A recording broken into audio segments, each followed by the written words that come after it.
การใช้ชีวิตประจำวันของท่านแม่นพบความยุ่งยากหลายจนเกิดมีคำถามเกิดขึ้นแม่นบ่แต่มื้อนี้ธนาคารการค้าต่างประเทศลาวมหาชนมีคำตอบให้ชีวิตท่านง่ายขึ้นเพราะว่าอิสระทางการเงินรูปแบบใหม่ได้เกิดขึ้นแล้ว BCL One บริการที่ซอยให้ชีวิตท่านสะดวกสบายทุกที่ทุกเวลาซึ่งเป็นแอปพลิเคชันหนึ่งที่จะเฮ็ดให้สมาร์ทโฟนแท็บเล็ต iPad และคอมพิวเตอร์ของท่านให้กลายมาเป็น Electronic Touch Banking กับความสามารถที่หลากหลายใน BCL One บ่ว่าท่านมีบัตร Visa BCL Union Pay บัตร 12 ราศีหรือบัตรนักศึกษาก็สามารถคุ้มครองได้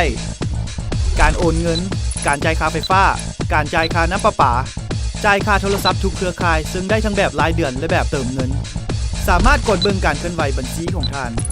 สามารถเปิดปิดบัตรวีซ่าออนไลน์มั่นใจทุกครั้งเพราะมีข้อความแจ้งเตือนการเคลื่อนไหวบัญชีของท่าน